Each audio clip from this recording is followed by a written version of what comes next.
핵실험 귀신병. 길쭉군 풍계리의 공포 얘기를 지금부터 해보겠습니다. 제가 어제부터 북한 내부로 좀 더 들어가 보고 있는데요. 이 문제가 좀 심각한 것 같습니다. 어제 국회 외통위에서 이런 말이 나왔습니다. 그 목소리부터 먼저 듣고 대담 이어가도록 하죠. 풍계리죠. 그 핵실험장 주변에 있는 인근 주민들이 지금 피폭을 당하고 있다는 그런 주장도 지금 나오고 있습니다. 피폭 가능성에 대해서 상당히 우리가 주의 깊게 봐야 됩니다. 실제 북한 내부에서는 지금 원인 없이 코에서 코피가 지속적으로 나오는 그런 증상, 또 이빨과 머리카락이 빠지는 그런 전형적인 그런 피폭 사례가 소위 귀신병이라고 합니다. 이런 것이 돌고 있다는 그런 얘기도 지금 나오고 있습니다. 피폭 가능성은 충분히 있다고 생각을 합니다. 이 자리에서 뭐 구체적으로 설명을 드릴 만큼의 어떤 그런 결과를 갖고 있지는 못하다 이렇게. 저 얘기가 주목할 수밖에 없는 이유가 장관이 피폭 가능성이 있다, 이현정 의원. 네. 심각한가 봅니다. 이게 이제 한경북도 길쭉은 풍계리이지 않습니까? 핵실험장이. 근데 여기가 이제 한자로 하면 길주, 아주 길할 길자를 씁니다. 그러니까 예전부터 상당히 이 지역이 굉장히 길하다고 해서 그런 길주라고 쓰고, 풍계리 같은 경우는 풍요하다. 계곡이 아주 깊다. 이래서 참 예전부터 그 산이 높고 계곡이 좋은 것으로 유명한 지역입니다. 예. 이 이름도 예전부터 이미 지어졌었어요. 조선시대부터. 그렇군요. 이제 그런 상황인데 이 지역에 이제 핵실험을 계속 하다 보니까 워낙 이제 만탑산이라고 높은 산이 있고 또 화강암이 있는 지역인데, 문제는 이게 아무리 그 좋은 그 단단한 곳이라도 6차례에 걸쳐서 이제 이 핵실험을 하게 되면 뭔가 핵 누출이 일어나게 되고, 지금 6차 핵실험 이후에 지금 보면은 이제 산사태가 난 흔적의 이제 위성 사진도 공개되고 있거든요. 근데 문제는 이 지역 주민들이 어떤 면에서 귀신병이라고 이야기하는데, 사실은 이게 방사능 피폭 증상입니다. 그러니까 이 방사능 피폭 증상이 보면 뭐 정도에 따라 좀 다르지만, 처음에는 뭐 수정체가 혼탁해진다든지, 또 탈모가 온다든지, 또 이제 예를 들어서 영구 불임이 된다든지, 그리고 또 백내장이나 급성 궤양이 온다든지, 이런 식으로 어떤 증상들이 나타나거든요. 그러니까 이게 지금 북한 주민들 입장에서 보면 정확히 진단을 못 받으니까 이게 지금 원인을 알 수 없는 귀신병이다, 이렇게만 소문만 나오는 거죠. 그러니까 실제로는 이게 이제 방사능 피폭 증상이고, 그리고 어제 이제 조명군 장관이 이런 이야기를 한 것은 우리 정부 차원에서도 공식적으로 어쩌면 좀 인정해줬다, 이 문제를. 그래서 아마 이 문제 같은 경우는 굉장히 앞으로도 굉장히 좀 이번 국자 이후에 상당히 심각해질 것 같습니다. 예, 김 대표님, 실제로 길쭉군이 이제 교통의 요충지로 알려지면서 많은 사람들이 살고 있는 것으로 알려졌는데, 귀신병을 앓고 있다, 어떤 증상이 몸에 나타나는 건가요? 귀신병을 앓고 있는 게 이게 이번이 처음이가 아니라 핵 문제를 이미 시작할 때부터 핵 기지에서 근무를 하다가 탈북한 그분들의 증언부터 먼저 시작돼서 알려지게 됐습니다. 특히 우리 채널에서 지금 방영하고 있는 탈북자 프로그램인 이만갑에서도 이 문제를 한번 심각하게 다룬 적이 있습니다. 1차 핵실험 때부터 그랬다. 예, 그리고 핵 기지에서 근무하던 사람들이 탈북한 이후에 그 증언 때부터 이미 이 문제가 상당히 많이 나왔고요. 이게 여기 지대뿐 아니라 그 주변 지역에까지 기형아 출생이 가장 많습니다. 솔직히 코피 나고 이빨 빠지고 머리 빠지는 거는 솔직히 그게 병인 줄 모르고 그 사람들은 살아갑니다. 왜? 영양실조 환자들도 많기 때문에. 병인 줄 모르고 살아가는데 기형아 출생 같은 경우에는 저는 실제 반개 있거든요. 코하고 입 사이에 구멍이 뻥 뚫려가지고 이렇게 돼 있는 아이를 봤습니다. 네, 저는 실제 그 현장을 봤댔어요. 그러니까 이러한 기형아 출생이 상당히 많으면 눈이 한쪽이 없다던가 입이 없다던가 코가 없이 나오고 팔이 하나 없이 나오고, 네, 가슴이 4개 달려서 나오고, 이런 다양한 기형아 출생이 여기 심각하게 나옵니다. 그러니까 이것이 이번이 하도 이게 북한의 핵 때문에 지금 우리가 이슈화가 이번이 이렇게 돼서길지, 북한 내부의 북한 주민들을 위해서라도 북한 핵은 빨리 제거돼야 되는 게 맞고요. 그리고 여기서 가장 중요한 게 뭐냐면, 길주가 사실은 사람이 많이 안 삽니다. 그리고 보니까 한 14만 명 정도 거주를 하더라고요. 농촌 지역이나 다름이 없어요. 길주군으로 돼 있습니다. 한경북도 길주군으로 돼 있고, 그 아래에 내려가면 오히려 김책시가 사람이 더 많습니다. 왜냐? 저 밑에 내려가면 김책시가 더 살아요. 김책은 시고 길주는 군입니다. 그것은 분명한 차이가, 인구가 그만큼 적기 때문에 군이고, 이게 길쭉은 풍계리로 돼 있지만 지역이 어떻게 묘하게 돼 있냐면 량강도하고 경계점이 돼 있습니다. 대감하고 바로 연결이 돼 있습니다. 그래서 이번에 5차 핵실험 났을 때 대감부터 길주까지 통째로 유독 인원을 북한이 차단했습니다. 그래서 해산에 장사하러 들어갔던 사람들이 보름 동안 거기 갇혀서 나오지 못해서 아우성이 돼가지고 거기에서 피해도 많이 속출했고, 길쭉뿐 아니라 배감하고 풍계리를 중심으로 오히려 길쭉군하고 해사시는 그 통제에서 조금 벗어났습니다. 배감하고 풍계리가 완전 통제에 봉쇄됐던 그런 적이 있습니다. 안 소장님, 북한 주민들이 이 귀신병에 대해서 그럼 다 알고 있겠네요.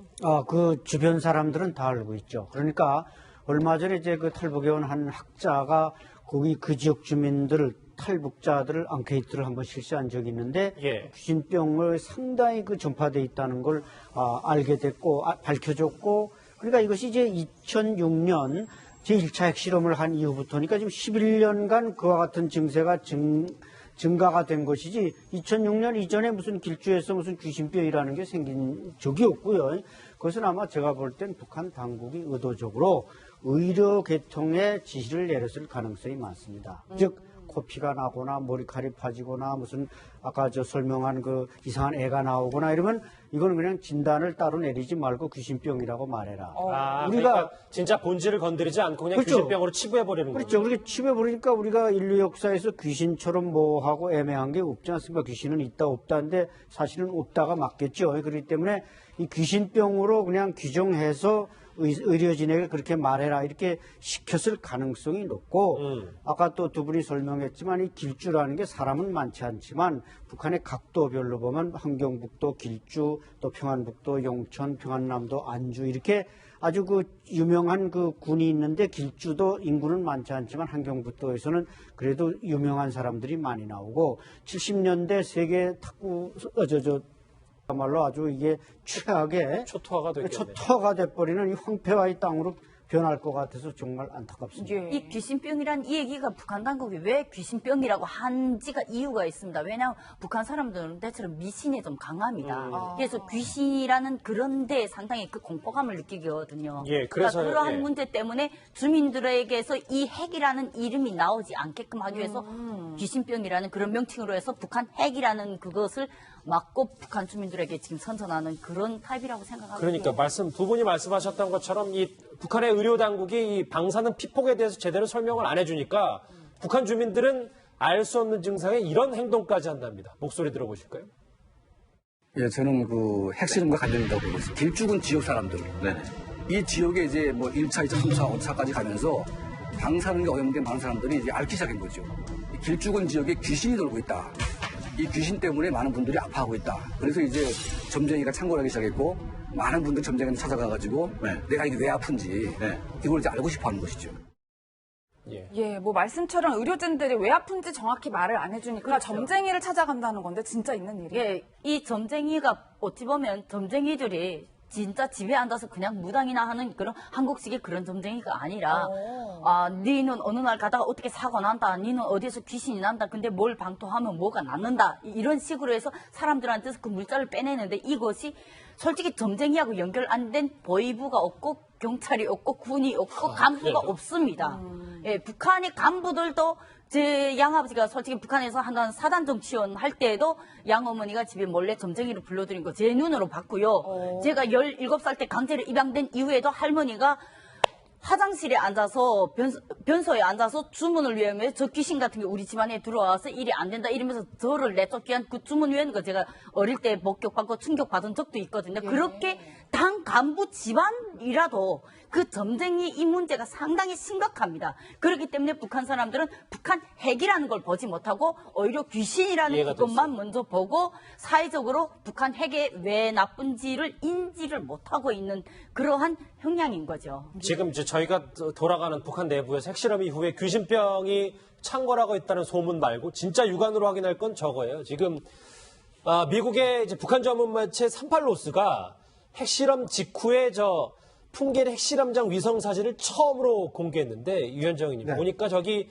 저 만탑산이 2200m 해발 2200고지인데 허물어지고 함몰되고 이번에 충격이 정말 컸던 것 같습니다. 그러니까 지금 위성 사진으로 저 정도 보인다고 한다면 실제로 이제 가서 본다라면 굉장히 크게 아마 산사태가 난 걸로 일단 보여집니다. 잠시만요. 말씀 끊어주셔서 저 왼쪽이 이제 그 전이었고 이제 이번이 오른쪽이 저 6차 핵실험 이후입니다. 여기 이제 하얗게 보이는 게 이제 보면 좀 산이 무너져 내린 듯한 그런 모습이거든요. 지금 왜냐하면 지금은 사실 수풀이 울창할 때입니다. 근데 지금 보면 전에 사진과 지금과 다른 게 이제 하얀 흙이 이제 많이 보이지 않습니까? 그렇네요. 이게 굉장히 높은 지역에서는 위성으로 찍은 것인 한데 실제로 밑에 가보면 상당히 많이 무너졌을 거라는 것이죠. 이게 왜냐하면 6차에 걸친 핵실험하면서 갱도를 이제 직각으로 파지 않습니까? 그러다 보니까 핵실험을 하다 보니까 이게 황항암 자체가 이제 무너지는 이제 그런 가능성이 있다는 것이고, 이번 핵실험 같은 경우는 2차 진도가 있었습니다. 이게 뭐냐면 처음 옛날에는 그냥 한 번에 뭐 진도만 이제 발견이 됐는데, 이번에는 한 번 있고 난 다음에 그 다음에 2차로 후속으로 있었거든요. 그건 뭐냐면 내부에서 뭔가 좀 무너지는 듯한 그런 이제 움직임이 있었다는 것이죠. 예. 이게 만약에 무너질 경우는 그 내부에 지금 포함하고 있는 방사선 자체가 외부로 유출될 수가 있습니다. 근데 이게 이제 공기를, 바람을 타고 주변 지역으로 올라갈 수가 있거든요. 그렇다고 한다면 이게 방사능이 올라가면 사실은 우리가 이제 예를 들어서 뭐 엑스레이 한번 찍을 때만 해도 상당히 방사능이 노출되지 않습니까? 근데 이게 방사능을 많이 노출시킬 경우는 아까 이야기했던 귀신병 자체가 단순히 뭐 길쭉은 이 지역뿐만 아니라 다른 지역으로 전파될 수 있는 가능성이 충분히 있기 때문에 예. 지금 이 자체를 굉장히 주시하고 있는 것이고, 또 학자들 같은 경우는 이게 이제 백두산까지도 영향을 줄 수가 있다. 그래서 지금 이 무너지는 것 자체가 상당히 이제 너무나 실험을 많이 하다 보니까 이 갱도 자체가 지금 무너지는 게 아니냐, 이렇게 전망하고 있습니다. 예, 뭐 저도 이어받아서 질문을 드리면, 이렇게 계속 무너지다 보면 지금도 이제 귀신병을 앓고 있는 사람들이 있는데 이게 북한 전역으로 퍼질 수도 있겠다, 이런 좀 위험도 있는 것 같아요. 그렇죠. 앞으로 지금 6차례 핵실험을 했지만 적어도 10여 차례 이상 핵실험을 할 가능성이 상당히 높습니다. 그런데 이제 북한 사람들이 이제 길쭉뿐만 아니라 그 다른 지역까지 이게 방사능이나 낙진이 이제 계속 유포된다고 할 때 사실 북한 주민들은 이게 면역력이 대단히 약합니다. 이게 잘 먹지 잘 못하니까요. 먹고 기름기 있고 이렇게 되면 건강해서 웬만한 뭐 방사능이나 이걸 이겨낼 수 있지만, 북한 사람들처럼 정말 후불어도 나가 자빠질 정도로 이렇게 다 좀 이렇게 비실비실하고, 어떻게 보면 북한 사람들을 가만히 보면 이제 관찰해 보면은 기차 역전이나 어디나 보면 북한 사람들은 다 쭈그리고라도 앉아 있습니다. 의자가 없더라도 쭈그리고 앉아 있단 말이죠. 왜냐하면 기운이 없기 때문에 앉아 있는 겁니다. 예. 그래서 지금은 이제 길쭉 그 만탑산 2,200m, 그다음에 이제 백두산이 2,700m인데 그 주변만 지금 피해가 온다고 하지만 앞으로 횟수가 거듭될수록 이 지역까지 퍼져나갈 것이고, 또 이것이 무슨 전염병은 아닙니다만은 그렇게 이렇게 이 귀신병에 걸린 사람들이 다른 지역으로 이동하거나 이런 과정에서도 뭔가 방사능이 유출되거나 묻어가거나 이런 과정이 있다고 할 때 예. 그 지역이 재앙의 지역으로 될 가능성은 대단히 높습니다. 글쎄 6번이나 핵실험을 했기 때문에 그 위험 수준은 저희가 짐작이 잘 안 되는데요. 사실 이 귀신병 의혹은 박근혜 전 대통령도 언급한 적이 있습니다. 그 목소리 들어보시죠. 영변에 너무나 많은 핵시설이 집중되어 있기 때문에 거기서 한 건물에서만 어떤 화재가 발생해도 체르노빌보다 더 큰 핵재앙으로 이어질 수도 있다는 그런 그 위험도 있습니다. 3년 전에 박근혜 전 대통령도 저렇게 언급을 했습니다. 그거에 대해서 당시에 조금 지나서입니다만 북한의 선전매체 우리민족끼리가 김정하 대표님 저렇게 모락 여론으로 내돌리고 있다. 엄청 발끈을 했더라고요, 저에게. 네, 그만큼 저게 예민한 문제잖아요. 그리고 이번에 저 귀신병이라는 저 문제 자체를 북한 주민들이 모른다는 것이 북한은 참 다행이라고 생각했는데, 지금 탈북자들 통해서 야 너네 그게 귀신병이 아니고 북한 핵 때문에 너네가 그 병 앓는 거야 라고 이 정파가 들어갈 가능성이 충분히 있다고 봤을 때 박근혜 대통령의 그 발언 한마디가 북한이 발끈할 수밖에 없는 그런 상황이고, 어찌 보면 탈북자들도 이번에 통해서 북한 내부에 돌아간 그 귀신병이 결국 핵 방사능이었네, 이 문제를 모르고 있었던 탈북분들도 많습니다. 그러면 이런 뉴스나 이런 통보를 통해서 북한 내부에 그 소식이 들어간다면 북한 주민들의 북한 핵을 바라보는 시점이 또 달라질 수밖에 없는 것이고, 이번에 6차 핵실험 때 2번의 지진이 일어난 그것은 바로 어랑, 어대진, 화성, 이 풍계리 이쪽 지역이 다 안반입니다. 산이 벼락입니다. 그리고 바다 이쪽엔 거진 다 절벽들입니다. 그렇기 때문에 한 서너 번까지 견디다가 6번째 만에는 끝내 그 안반이 뭔가는 균열이 났게 되면 그나마 집안이 좀 번째 단단한 지진이, 곳이었는데. 예, 그래서 백암 쪽에는 5차 핵실험 때 부엌에 식탁 식장 이런 찬장들이 다 넘어졌다고 합니다. 그래 그릇들 다 깨지고 그런 현상까지 일어났다고 합니다. 사실 이 방사능 노출에 대해서 좀 예민한 반응 보이는 북한이 과거 이런 얘기를 한 적이 있습니다. 그 목소리 들어보시죠.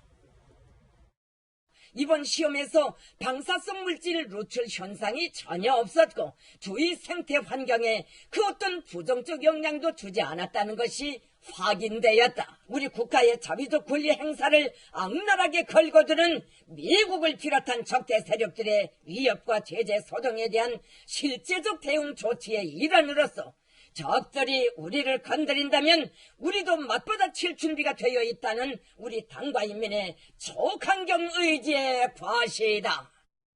예, 지금 뭐 북한에서는 방사선 노출은 전혀 없다라고 주장을 하고 있는데 사실 우리나라에서는 엑스레이 찍는 것도 부담스러워 하시는 분들이 있는데 너무 무책임한 발언인 것 같아요.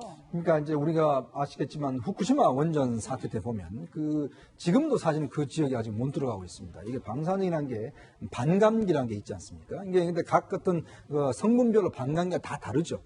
그러다 보니까 실제로 이제 오랜 시간이 지나더라도 사실은 이제 방사성이 한번 노출될 경우에는 상당히 위험성이 있고 거기서 나는 여러 가지 채소라든지 이런 걸 자체 먹을 경우에는 이제 체내에 흡수할 수가 있는 것이거든요. 근데 지금 보면은 이제 북한에 저렇게 없더라고 하지만 북한의 시설이라는 게 대부분 보면 70년대, 60년대 겁니다. 예. 그리고 이 사람들이 어떤 우리 같이 안전 시설을 제대로 하지 않아요. 지금 강찬환 대표한테 이야기를 들어보니까 이 만탄산 부근에 이제 정치범 수용소가 있다고 합니다. 그래서 이 이제 핵 실험할 수 있는 이제 굴을 주로 이 사람들이 많이 판대요. 아, 풍계리 굴을 그렇죠. 다 수용소에 있는 사람들. 왜냐하면 일반인들이 팔 수가 없는 거죠. 그러다 보니까 방진복을 원래 입는데 문제는 이제 관리들은 방진복을 입지만 실제로 거기에 있는 정치범들 같은 경우는 방진복도 입지 않고 그냥 이제 한다는 거예요. 그러니까 어차피 정치범 수용소에서 죽으나 뭐 이렇게 죽으나 똑같다는 그런 이야기겠죠. 그러니까 그만큼 이제 안전에 대해서 사실은 뭐 북한 당국에서는 뭘 조치를 할 리가 없지 않겠습니까? 이제 그렇다고 본다면 지금 북한의 어떤 수준 자체도 보면 굉장히 옛날식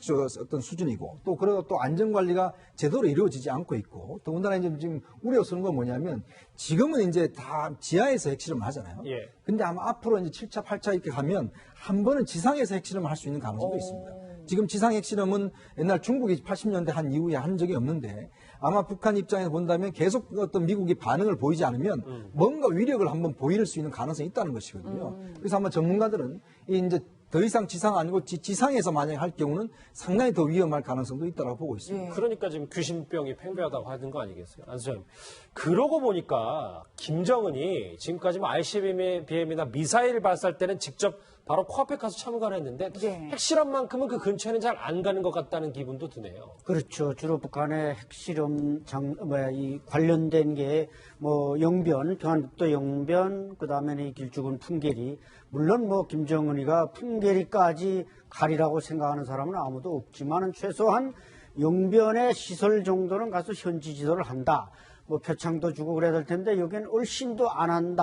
그리고 이제 평성에 있는 그 핵무기 연구소 여기만 이제 자주 가고 그러는데 뭐 핵무기 연구소에는 무슨 크게 실험을 하는 것도 아니고 실험은 모두 영변에서 진행되기 때문에 실제 폭발하는 건 또 길주고 그러다 보니까 김정은이 얼마나 이 방사능에 대해서 자기는 살으려고 애를 쓰는가. 인민들은 다 방치되고 정치범한테는 굴파라 그러고 자기는 완전히 거긴 곁에도 가려고 하지 않는다. 진짜 말씀하신 대로 언젠가 한번 야외에서 이제 핵실험을 한다고 할 때 사실 뭐 사막이 있는 나라들은 사막에서도 하고 그럽니다만은 아마 뭔가 위용을 보여주기 위해서 새로운 북한의 어떤 또 무력 시위 차원에서 야외에서 한다고 할 때 그것은 아마 함경북도나 그 지역이 될 가능성이 높은데 해양이나 이렇게 될 때 김정은이 아마 멀찌감치해서 관찰할런지는 모릅니다만 지금은 아주 무서워서 여기 얼씬도 안 하고 있습니다. 저희가 6차 핵실험 관련 소식에 집중하는 사이에 또 하나의 북한 소식이 하나 나왔어요. 바로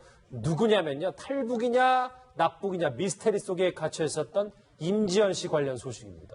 화면으로 한번 같이 보면 이 내용이 있더라고요. 그래도 뭐 임지연 씨를 좀 아셨던 김정하 대표님. 저 중국인 남편의 얘기입니다. 임 씨의. 발에다 주고 싶어서 압록강변으로 차를 몰고 이틀을 갔다가 이제 장백을 통해서 북한으로 넘어갔다. 이제 확실히 공식적인 그 입국 루트가 나오는 거네요. 저는 저 말을 솔직히 신뢰 못 하겠습니다. 첫째로 신뢰 못 하는 거는 저뿐만 아니라 지금 최근에 중국 국경 그 장백현이나 압록강, 두만강 쪽에 관광을 갔다 오신 한국 분들도 충분히 아실 겁니다.